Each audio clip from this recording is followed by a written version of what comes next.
एका मुलीला काय हवं असतं, काय नको असतं हे तिच्या आईपेक्षा जास्त तिला कोणीच ओळखू शकत नाही. काय हवं आहे, काय नको हे तिच्या आईला सगळं माहिती असतं. न सांगताही आई एक मनातलं ओळखून घेत असते. आणि दुसरा म्हणजे कोणतं ते तिचा नवरा, काय हवं आहे, काय नको ते तिलासुद्धा माहिती असतं. ह्या दोनच गोष्टी स्त्रीसाठी महत्त्वाच्या असतात. एक पहिली म्हणजे आई आणि दुसरा म्हणजे नवरा.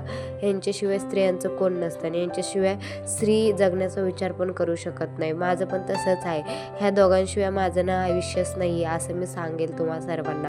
अजून एक माझ्या आयुष्यामध्ये इम्पॉर्टंट गोष्ट आलेली आहे ती म्हणजे माझं बाळ. ह्या तिघांमध्येच माझं सर्व आयुष्य आहे आणि ह्या तिघांकडेच माझं सर्वस्व आहे असं मी म्हणू शकते. आज ना आम्ही स्वामी समर्थांच्या मठात आलो होतो कारण दर्शनासाठी, पण आमचं दर्शनच झालं नाही. आम्ही जायचं तर मठनं बंद झाला होता. त्यानंतर आम्हाला थोडी शॉपिंग करायची होती कोळशेवाडीमध्ये, म्हणूनच आलतो. कारभारी तर मस्त रुद्रला घेऊन एका साईडला बसले होते कारण कारभारीला ना असं फिरायला बिलकुल नाही आवडत. ते म्हणतात तू जा बाई, मी बसतो बाळाला घेऊन, म्हणून त्यांनीच बसले होते बाळाला घेऊन. त्यानंतर आम्ही दोघे आलो. शॉपिंग वगैरे थोडीशी करायची होती, जास्त काय घ्यायचं नव्हतं. माझी चप्पल वगैरे तुटलेली होती तेच, आणि म्हणलं एक दुसरी ट्राउझर आणि प्लाझो घ्यावा म्हणूनच आलो खरं, पण जे घ्यायचं असतं ते थोडं घेतं माणूस, दुसरंच काय पण वायपट घेत बसतं. माझं पण तसंच आहे, जे घ्यायला आलो मेन ते नाही, दुसरंच काय पण. हे बघा इथे रुद्रासाठी मस्त असे हे शूज घेतले, छान सॉक्स टाईपमध्ये आहेत. त्यानंतर आलं दुकानात चप्पल घेण्यासाठी.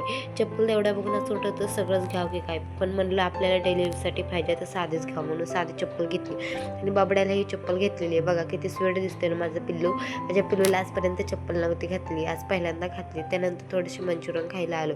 शॉपिंग वगैरे करून घरी आलो तर आमच्या कुटुंबाचं असं काही चालू होतं, त्या किड्याला ना बाहेर काढायचं होतं तिला मारून म्हणून ती ना अर्धा तास झालं त्याच्यासोबतच खेळत होती. म्हणून म्हणलं तुमच्यासोबतही शेअर करावं. तुम्ही म्हणताल ही बाई आज इमोशनल का झाली? इमोशनल नाही हो, मी माझ्या मनातल्या भावना सांगितल्या तुमच्यासोबतही म्हणलं शेअर करावं म्हणून. त्यानंतर सर्दी आणि खोकला झाला होता म्हणून हा काढा घेतला होता मस्त. त्यानंतर झोपताना मस्त कॉफी घेतली. मला ना एक अशी नशाच झालेली आहे जी झोपताना मला कॉफी खूप आवडते आणि कॉफी पिल्याशिवाय मला झोपच येत नाही असं म्हणू शकते. मला एका प्रकारचं कॉफीचा नशाच झालेला आहे. बाय.